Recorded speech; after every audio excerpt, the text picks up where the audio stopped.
la vie, toi le Seigneur qui me guérit. Nous allons passer à la proclamation de la parole de Dieu qui guérit. Et je prie afin que personne ne retourne comme il est rentré ce matin, qu'au rencontre de la parole de Dieu, tu puisses recevoir la guérison que Dieu avait prévue pour chacun de nous depuis l'éternité passée. Et cette portion de la Bible, nous la trouvons dans l'évangile de Luc. Luc chapitre 22, nous lirons que 2 versets 31 et 32. L'évangile de Luc au chapitre 22, les versets 31 et 32. Logiquement, ces versets devraient pouvoir apparaître à l'écran, mais généralement, il est bien d'inviter l'Église à ouvrir la Bible parce que c'est aussi un exercice, puisque lorsque tu lis la Bible, la parole de Dieu chez toi, elle n'apparaît pas sur un écran de projection. C'est un exercice important. Apprendre à retrouver où se trouve un livre de la Bible. Parce que tu auras besoin, dans le lieu secret, dans ton intimité, de faire lecture de la parole de Dieu. Pour ton édification personnelle. Pour l'édification de ceux qui sont autour de toi. Nous allons ouvrir nos Bibles, et je dis, dans Luc 22, 31 à 32, et nous allons nous tenir debout pour honorer la parole de Dieu.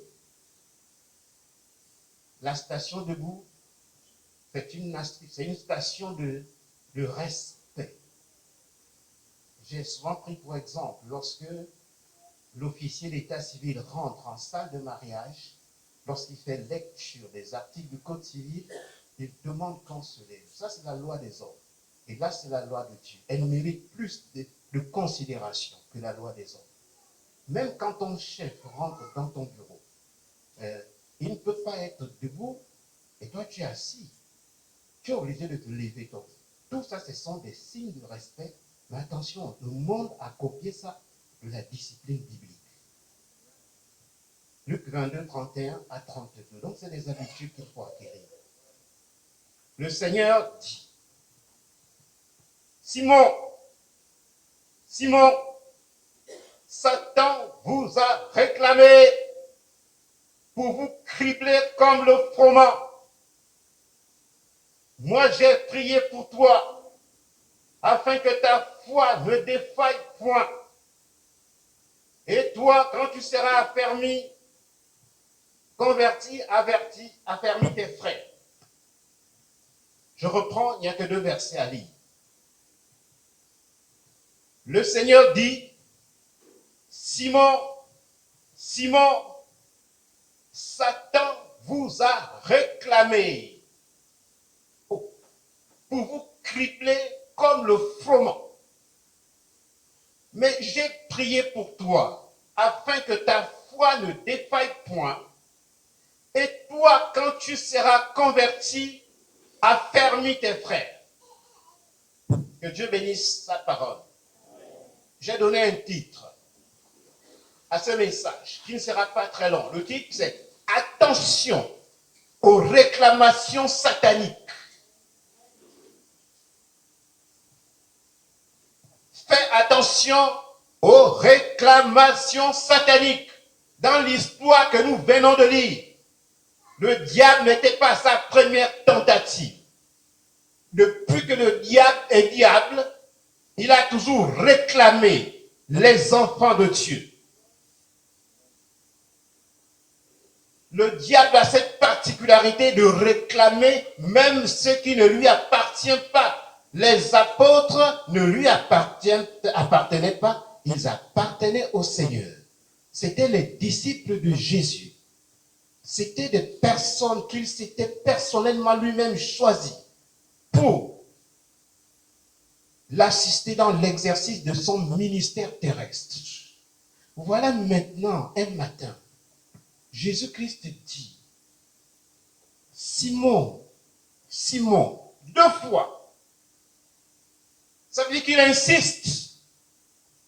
Simon, c'est Pierre. Il dit, Satan vous a réclamé. Ah bon? Oui, il vous a réclamé pour vous cribler comme le froment. Après, il dit pas que j'ai prié pour vous. Hein. Il faut lire. Il faut lire. Tout ce que le Seigneur déclare a un sens. On s'entendait à ce qu'il dise, puisqu'il dit dans un premier temps, le Seigneur dit, Simon, Simon, Satan vous a réclamé. Vous. Ça veut dire vous tous. Après, au verset 32, il dit, j'ai prié pour toi, afin que ta foi ne défaille point. Et toi, quand tu seras converti, affermis tes frères.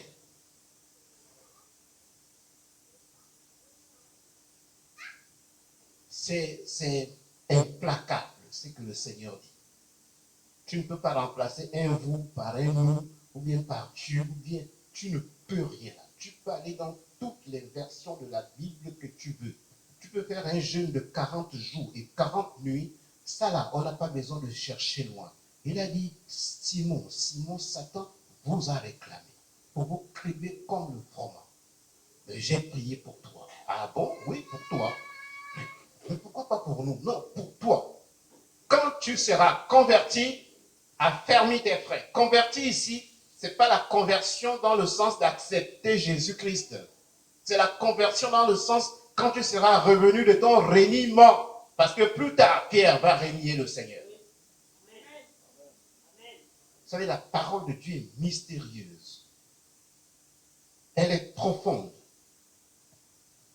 Et indépendamment de cet aspect que je viens de relever, vous savez, la Bible nous montre là que nous sommes engagés dans une bataille. Frères, sœurs, écoute ça ce matin. Là où nous sommes dans un combat que tu n'imagines même pas. Un combat dont nous n'avons pas souvent conscience à cause de la routine, à cause de l'esprit de religion. Nous sommes engagés dans une bataille, mon ami, une bataille qui se passe dans le monde spirituel. Là où nous sommes là, les armes sont en train de crépiter dans le monde spirituel. Tu n'entends pas, mais nous sommes dans un combat.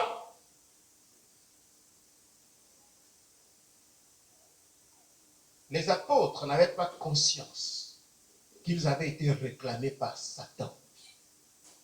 Mais Jésus-Christ, qui connaît les réalités du monde spirituel, plus que les apôtres et plus que nous,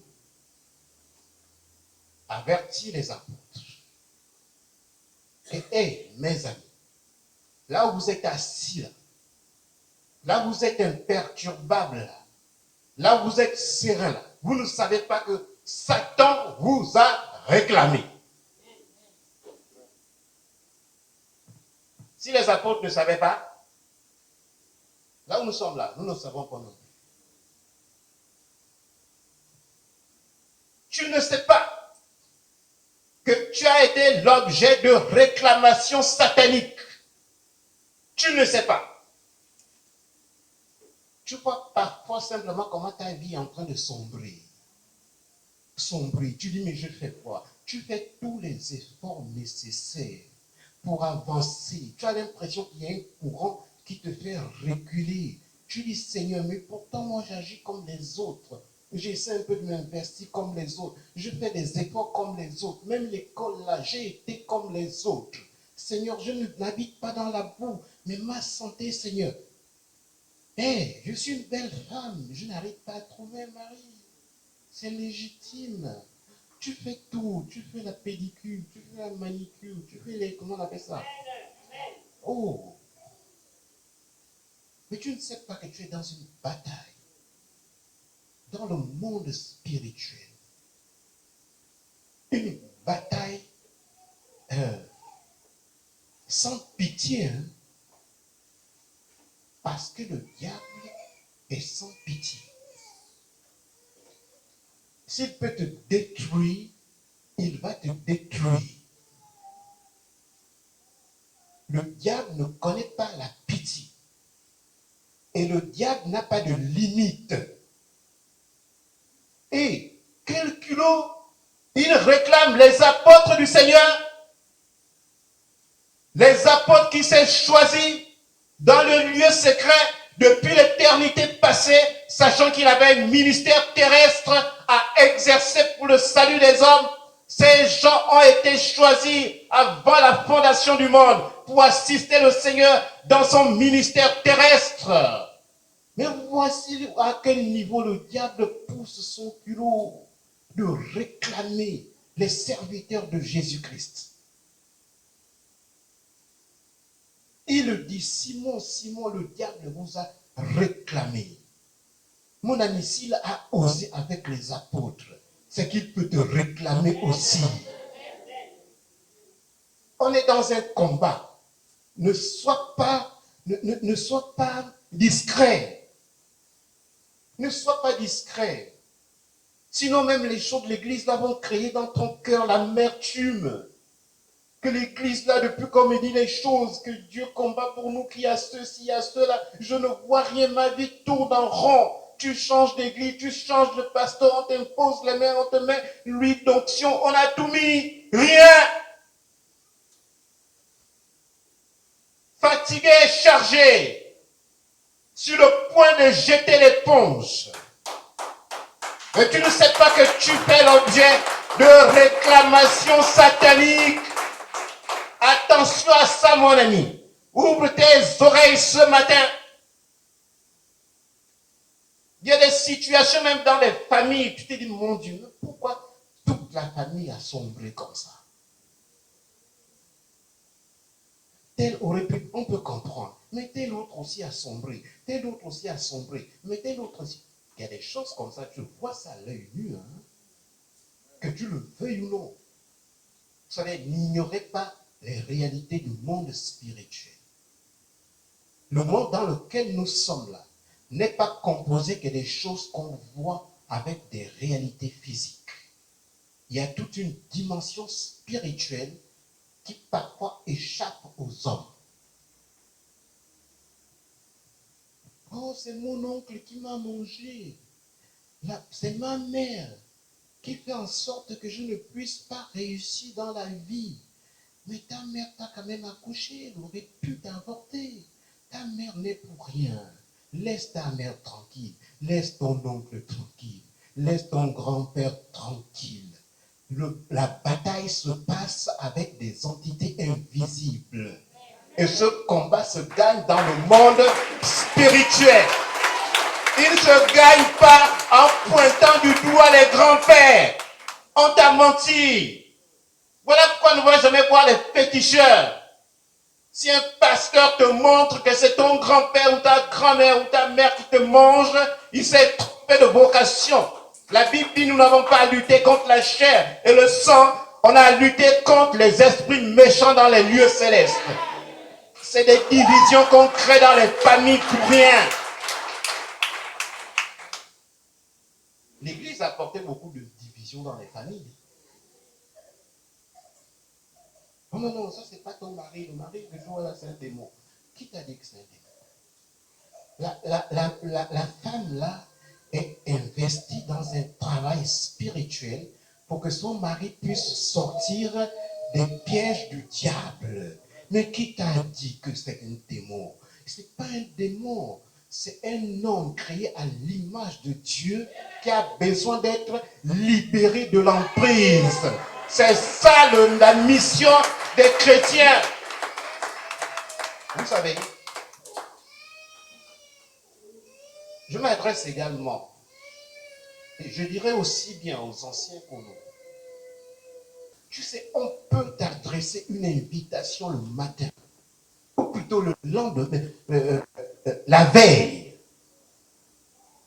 Viens écouter la parole de Dieu. Oui, je viendrai écouter. J'aime Dieu. Quand le matin arrive, voilà un prétexte. Alors je ne peux plus venir parce que tu vois, tu as été réclamé. Excuse-moi, tu as été réclamé par l'ennemi pour que tu ne viennes pas écouter la parole de Dieu qui libère.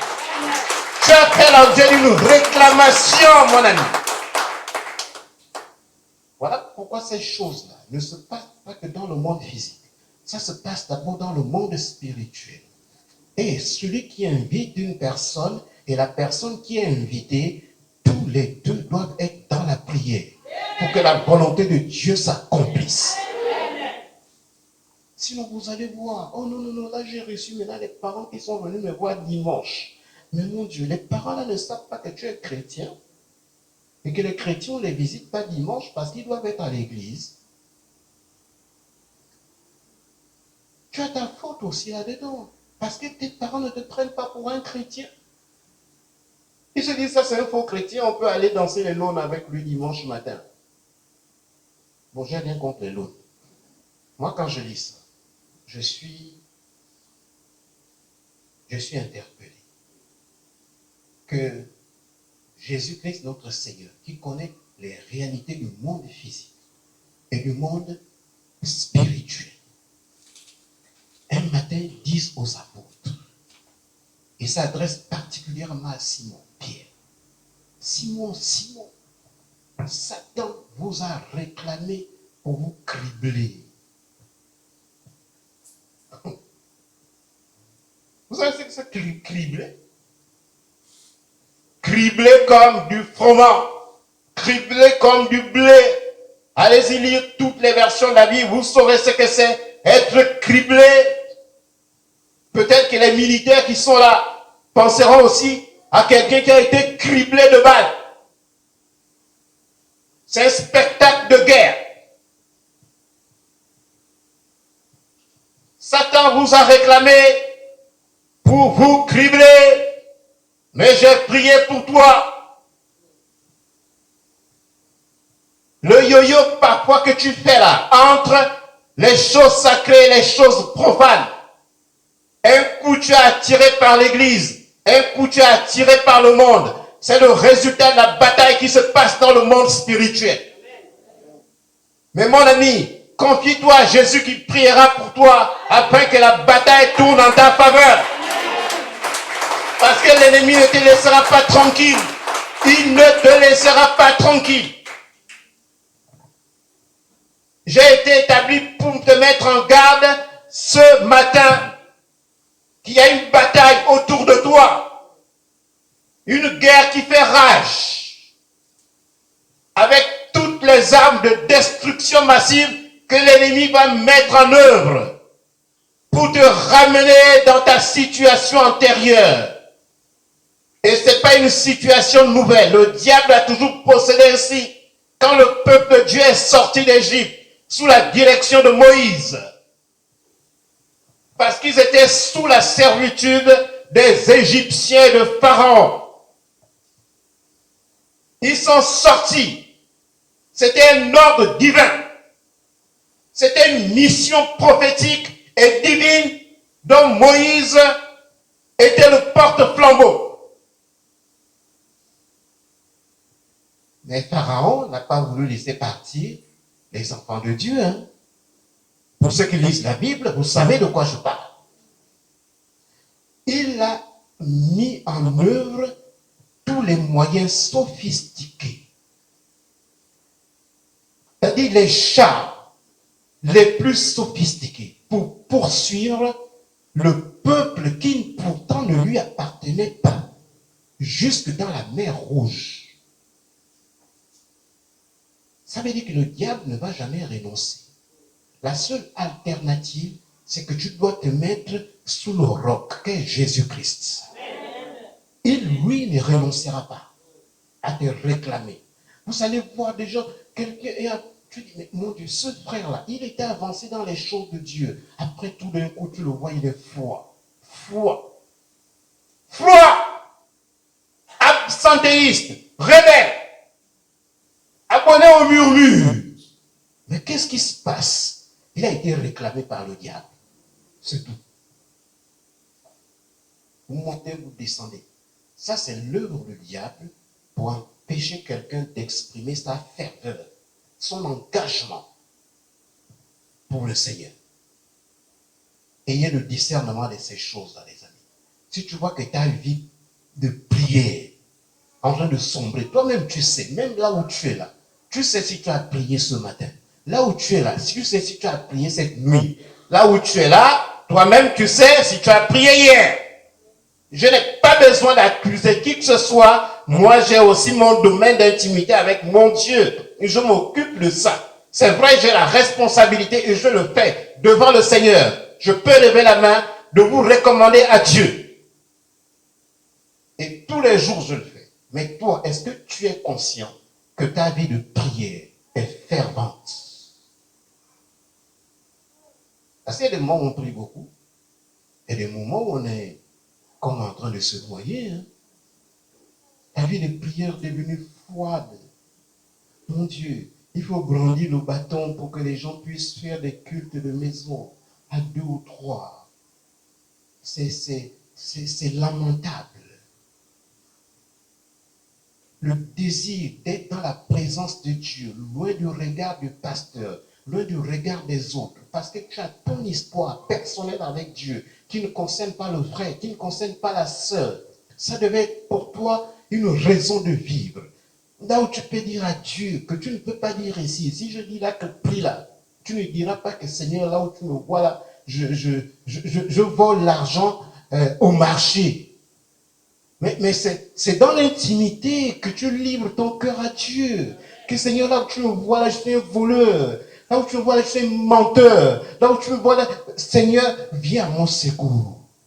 Ces moments sont importants, ce n'est pas pour vous embêter. On ne peut pas servir Dieu couteau à la gorge. Tu as un problème.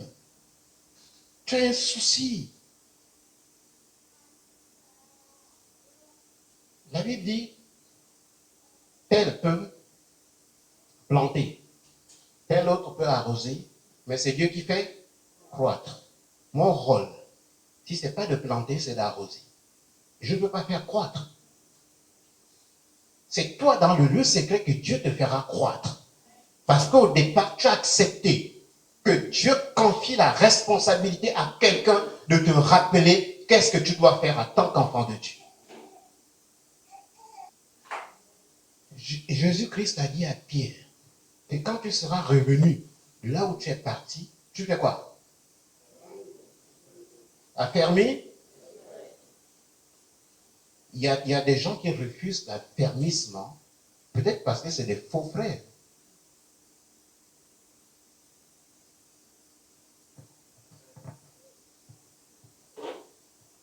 C'est un ordre que Jésus a donné à quelqu'un, à un homme de même nature que nous. Je te donne la responsabilité d'affermir tes frères. Et vous allez vous rendre compte que l'apôtre Pierre, et pourtant lui, il n'était pas non plus irréprochable, hein? Quand tu lis sa vie, il n'était pas non plus, mais il est un homme comme tous les hommes. Ils ont des limites. Nous tous, tant que nous sommes là ce matin, nous avions des limites. Le pasteur en a plusieurs.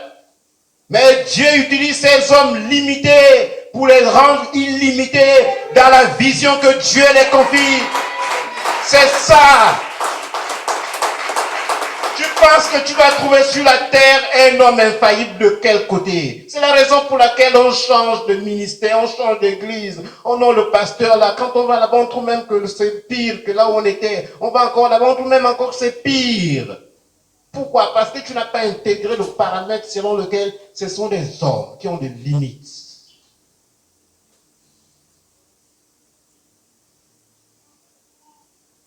Et l'apôtre Pierre s'est investi dans une mission qu'il a accomplie avec passion. Cette mission, c'était la prédication de la parole de Dieu. Et c'est ce qui se voit déjà au lendemain de la Pentecôte. Il a prêché la parole de Dieu. Cet homme a écrit des épîtres.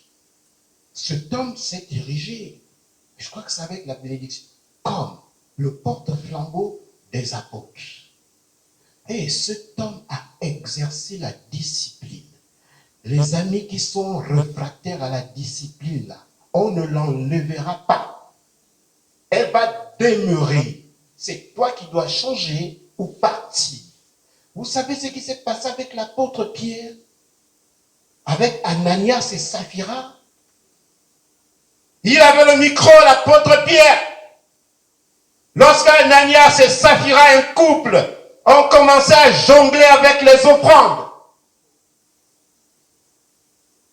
il a parlé, qui vous a appris à mentir au Saint-Esprit?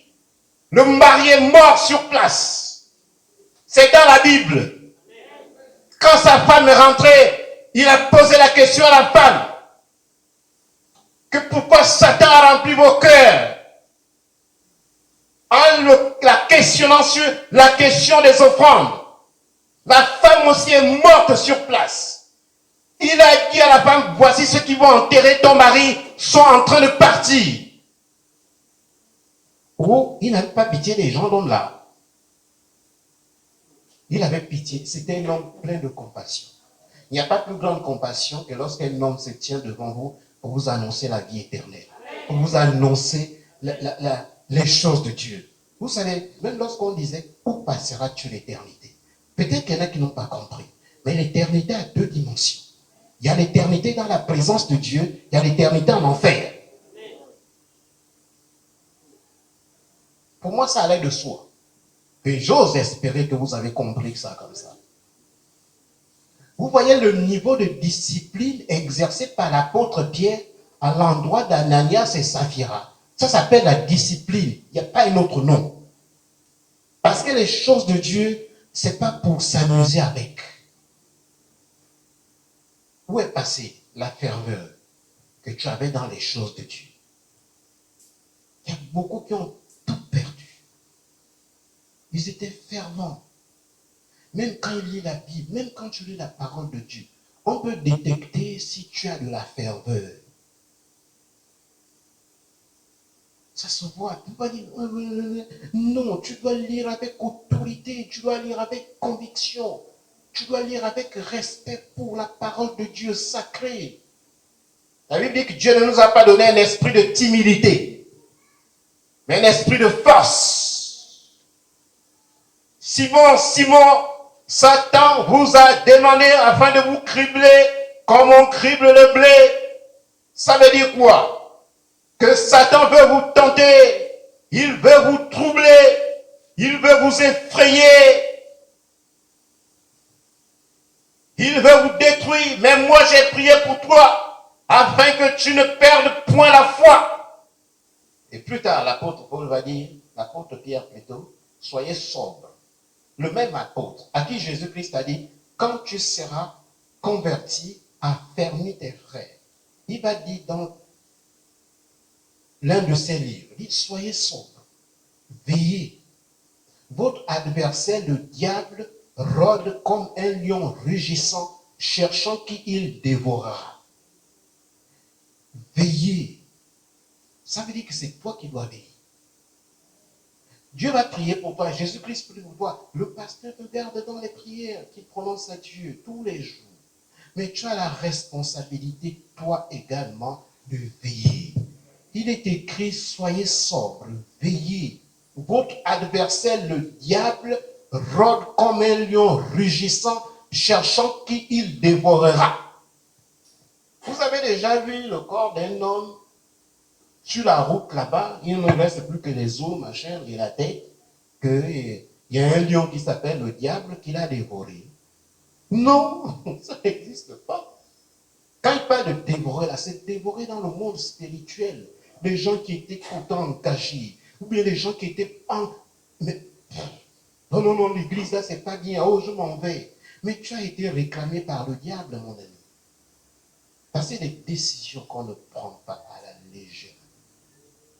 Il y a des choses, tu dois réfléchir. Parce que c'est ta vie. Et tout ce que je dis ici tous les dimanches, je ne tire aucun gain. C'est pour la vie des personnes que Dieu a placées devant moi, parce que je rendrai compte à Dieu pour ce que je leur aurais dit. C'est ce que la parole de Dieu me dit. Donc, quand on se tient là debout, là, c'est pas quelqu'un qui nous a mis le couteau. C'est pas pour blaguer. Parce que vous ne pouvez pas imaginer tous les trésors d'ingéniosité que le diable déploie pour te réclamer. Tu n'as pas idée de ça. Tout ce qu'il déploie comme batterie de mesure. Tout ce qu'il déploie comme stratégie pour te réclamer, toi qui dis que tu appartiens désormais au royaume de Dieu, le diable prend un plaisir à réclamer ce qui appartient à Dieu, qui ne lui appartient pourtant plus. Tu dois être conscient de ça. Si tu es enfant de Dieu, tous les matins, tu dois pouvoir dire, Seigneur, si le diable me réclame, prie pour moi. J'ai besoin de ta sécurité, j'ai besoin de ton secours. Toi qui as la capacité de voir ce qui se passe dans le monde invisible, mes yeux sont limités, mon Père et mon Dieu. Que toute réclamation satanique soit nulle et sans effet au nom de Jésus-Christ. Tu dois crier à ça, mon ami. C'est ta vie. C'est pas la vie du pasteur, c'est ta vie. Ta vie, tu la gardes dans le monde physique. Mais tu n'as pas la capacité de la garder dans le monde spirituel. Tu ne le connais pas. Ce monde, Jésus-Christ en est le créateur. Parce qu'il a créé aussi bien le monde physique que le monde invisible. Il n'y a que lui qui peut assurer ta sécurité et ta défense dans le monde invisible que tu ne connais pas. Même si tu vas au boulot avec un char de combat, le diable est capable de te faire chavirer là. Parce que ça, c'est le combat physique. Non pas du combat spirituel. La Bible dit que celui qui croit être debout, prenne garde de tomber.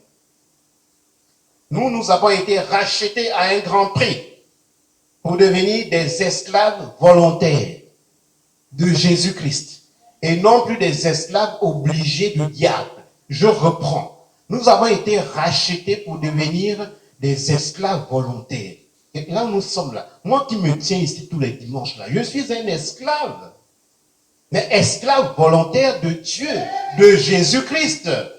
C'est pas, ma volonté est fortement impliquée. Dieu ne peut pas faire de nous des prisonniers pour nous amener tout le temps couteau à la gorge à faire ceci. Non. Moi, je me tiens ici esclave volontaire de Jésus-Christ. Et je refuse d'être esclave obligé du diable. Tu dois être dans cette perspective également. C'est-à-dire quand tu dois t'élever le matin, tu dis Seigneur, quelle que soit la façon dont je me sens, je suis esclave de Jésus. L'esclave n'a pas de volonté. Il accomplit la volonté de son maître. Seigneur, je me lève pour aller prendre part à l'adoration des saints parce que je suis ton esclave volontaire. Mais le diable aussi va commencer à t'envoyer ce qu'on appelle les trains enflammés du malin. Oh, mais tu peux te reposer aujourd'hui. Et puis bon, tu as entendu dire que y a des clusters. Vous connaissez les clusters dans l'église.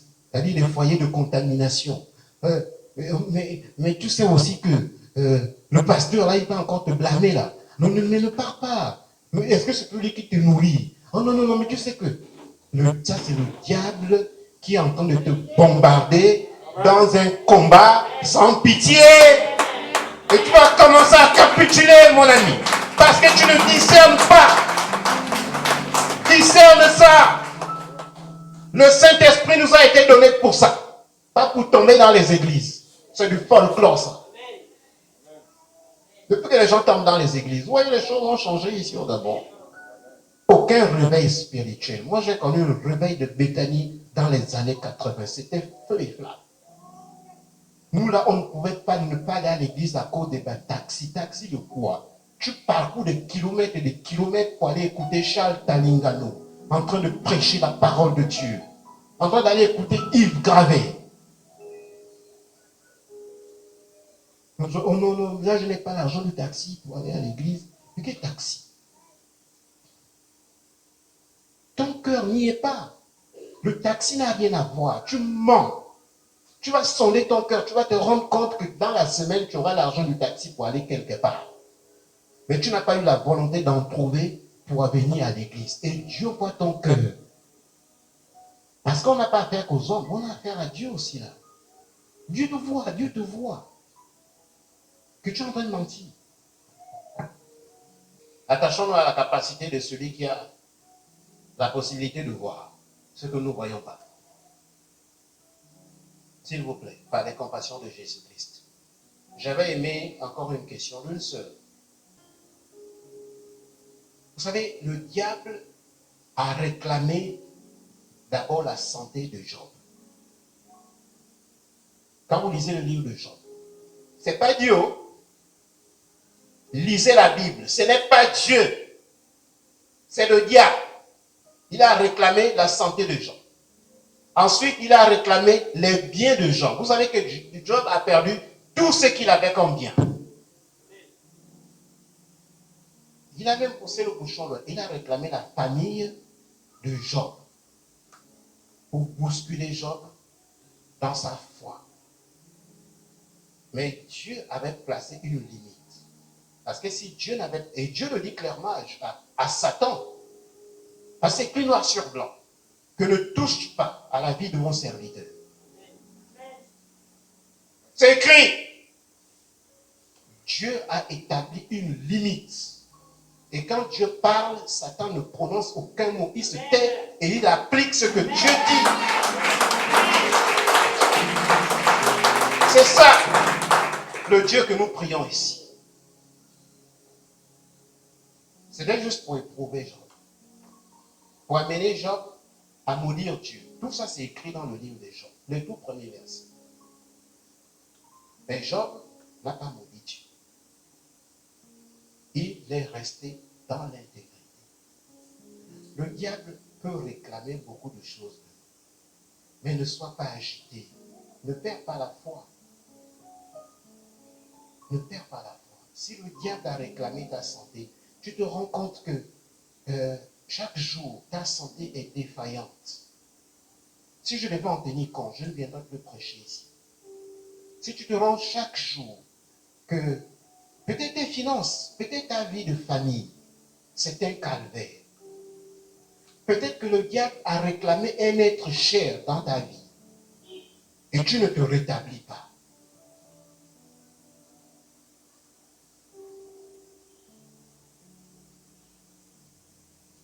Peut-être là où tu travailles, les autres sont toujours promus, mais toi qui travailles bien, on ne te voit pas. Et quand tu circules, tu te rends compte que la personne que tu aidais à l'école roule dans un V8 de dernière génération. Mais tu es toujours dans le taxi-bus.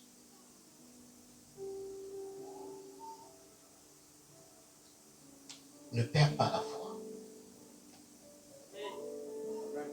Ne perds pas la foi. Vous savez, aussi longtemps que Dieu renouvelle ton souffle de vie, les plans de Dieu ne sont pas encore finis pour toi.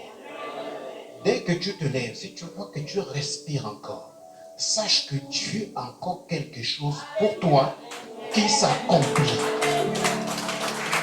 Marchons par la foi.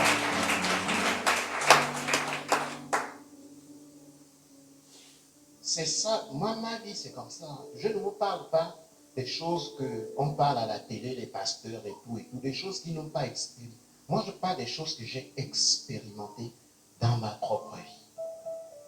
Je ne pourrai jamais douter de la fidélité de Dieu jusqu'au dernier moment. Je ne douterai jamais. J'ai dit à mon Dieu, cette prière revient tous les soirs. Parce qu'il y a un temps où je passe le culte avec mon épouse et mes enfants. Il y a un temps où je fais mes cultes seul. Ni mon épouse, ni mes enfants. Seuls. Et ce rendez-vous-là, je ne le rate pas tous les jours. Avec mon Dieu. Mon épouse n'est pas là. Mes enfants ne sont pas là. Je le dis devant le Seigneur. Devant le monde visible et invisible. Ayez ces temps. Ayez ces temps. C'est pendant ces temps que Dieu te console. C'est pendant ces temps que Dieu se révèle à toi. Le christianisme grégaire là, de foule là, il est trop limité. La tentation est grande de dire à Dieu ce que tu ne penses pas. La tentation est grande de prendre une attitude que tu ne prendrais pas dans le lieu secret. Ayez ce temps d'intimité avec Dieu. Vous allez voir comment vous allez être affermi. Comment vous allez grandir. Moi, je n'ai pas la capacité de vous faire grandir.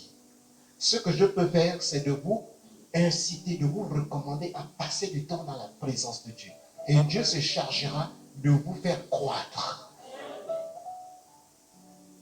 Comment vous allez amener vos enfants à s'intéresser à Dieu si vous ne célébrez pas les cultes de maison? Vos enfants ne vous prendront jamais au sérieux. Pour eux, c'est du christianisme folklorique que vous faites. Ils ne vont jamais. Vous savez, je disais à une soeur que les enfants à un certain âge, ils imitent beaucoup plus qu'ils ne comprennent. C'est-à-dire, ils sont tentés beaucoup plus d'imiter plutôt que de comprendre ce qu'on fait. Parce qu'il y a des gens dont les pans entiers de la vie ont été réclamés par Satan. Les pans entiers. La vie de prière a été réclamée par le diable. Le zèle pour l'évangile, réclamé. Le diable a réclamé peut-être tes enfants, ton travail, ta santé. Le diable veut t'affaiblir dans un domaine particulier. Peut-être que tu ne connais pas, juste pour que tu puisses perdre la foi. Parce que lorsque tu vois que les choses ne marchent pas dans ta vie, alors que tous les jours on te parle à l'église que Dieu est puissant, ta foi va commencer à baisser. Le doute va commencer à rentrer parce que les choses ne marchent toujours pas. Et le but du diable, c'est qu'il en soit ainsi. Tu dis, mais depuis que je vais à l'église, mais rien ne marche. Si tu veux t'entretenir avec moi sur un aspect particulier de ta vie, n'hésite pas. Même si on ne se voit pas au téléphone, on peut prendre 1 heure, on peut prendre 2 heures. Je mettrai du crédit, on va parler. C'est mon rôle, c'est ma mission. Parce qu'il y a des gens qui sont là, dont des domaines entiers de leur vie ont déjà sombré. Tu le sais, vous savez, l'homme a la capacité souvent de faire semblant. Tu portes des beaux habits, des belles robes, or le cœur est en train de saigner. Et ces saignements risquent de t'amener à la mort. Pourtant, les saignements physiques amènent à la mort physique. Il y a des saignements spirituels qui peuvent inonder ton cœur et tu vas mourir spirituellement. Ne prends pas ça à la légère. Le temps est en train de passer. Bientôt, Dieu va nous rappeler. Si tu ne restes pas proche du Seigneur, qui va prier pour toi? Judas s'est écarté après qu'il ait commis son forfait. Mais il n'était plus au bénéfice de la prière du Seigneur. Voilà pourquoi il allait se pendre. Et il ne va pas te suicider, il ne va pas te pendre. Pour ne pas aller se pendre, reste dans la présence de Dieu. Quand tu seras converti, affermis d'être. Ça veut dire quoi? Ça veut dire que l'affermissement est au centre des préoccupations de Jésus-Christ. Mais l'affermissement concerne des gens qui sont déjà nés de nouveau. Si tu n'es pas né de nouveau, tu ne peux pas connaître la... Parce qu'il y a des étapes. Tu nais de nouveau, oui. Après, il faut que tu sois affermi dans les choses de Dieu. On ne peut pas affermir un frère qui refuse d'être affermi. C'est la responsabilité de l'homme qui se tient. Parce que Dieu a dit à Pierre, affermis tes frères. Mais lui, sa responsabilité aussi est limitée. C'est de proclamer la parole de Dieu, de dire que voici ce que tu dois faire. Et ne dors pas sans prier. Et s'il te plaît, lis régulièrement la parole de Dieu. Et loue Dieu quand tu es sous la douche. Loue le Seigneur. Ça, ce sont des choses. N'oublie pas la bienfaisance et la libéralité. Dieu te donne un peu d'argent. Apporte aussi comme offrande à Dieu. Tout ça, ce sont des éléments qui constituent ton affermissement. Ici, on n'a pas besoin de vous racketter. Le ministère ne connaît pas ça. Depuis qu'il existe.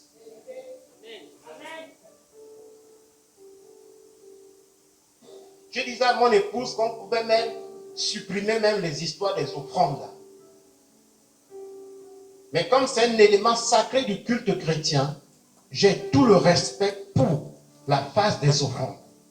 Et quand on vous dit qu'on fait culte chez vous, prenez des offrandes, mettez-les dans une enveloppe. Ce n'est pas pour enrichir quelqu'un. Chaque culte a son offrande. Je vous ai dit, même si c'est 10 francs, tu prends 5 francs, tu donnes à la maison, 5 francs, tu viens donner ici. Tu as donné ton offrande. Maintenant, la quantité, c'est ton problème avec Dieu. La qualité aussi, c'est ton problème avec Dieu. Tu ne peux pas connaître l'affermissement si tu refuses de passer un temps dans la maison à célébrer Dieu. Tu ne pourras pas être affermi. Si c'est juste pour m'entendre, ça ne te fera pas avancer beaucoup. Tu as besoin de te retirer et Dieu vient se révéler à toi dans ta retraite. Et, quand tu es seul dans ta maison, tu es libre de faire un culte de 5 minutes. Personne ne t'oblige. Tu peux faire un culte de 10 minutes. Personne ne t'oblige. Apprends à avoir ce temps d'intimité avec Dieu. C'est le passage obligé vers l'affermissement. Tu ne seras jamais affermi si Dieu ne se révèle pas à toi. Tu ne seras jamais affermi si tu n'apprends pas à t'exercer à la piété. Si tu n'apprends pas à prier Dieu, viens dans le lieu secret. Il y a un réquisitoire que Christ donne contre les pharisiens. Ne soyez pas comme les hypocrites qui aiment prier debout dans les rues ou bien dans les synagogues pour être vus des hommes. Tu ne peux pas faire une prière qui impacte le domaine spirituel ici dans l'église si tu ne pries pas seul dans le lieu privé.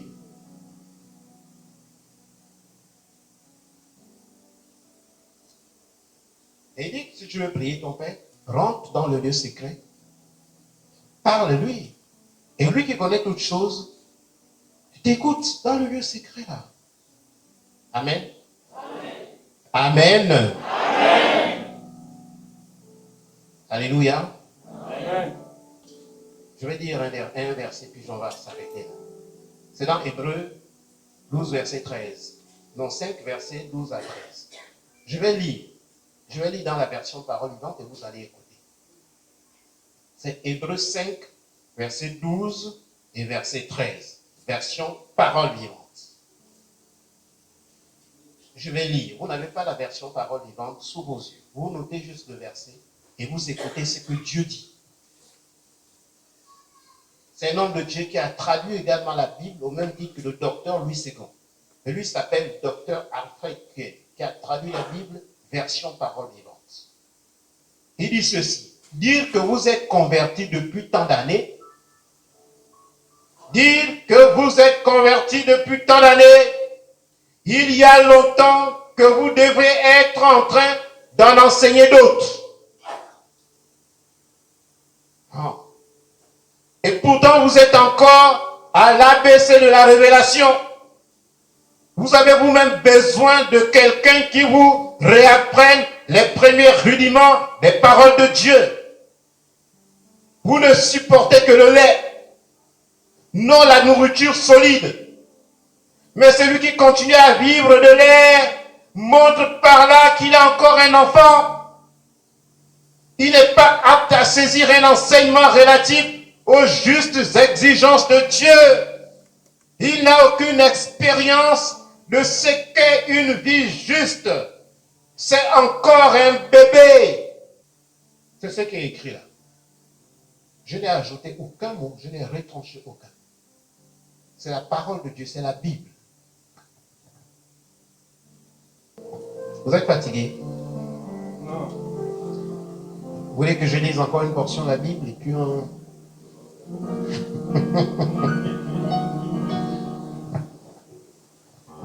Vous irez lire chez vous, dans le cas des cultes de maison. D'accord? Que Dieu vous bénisse.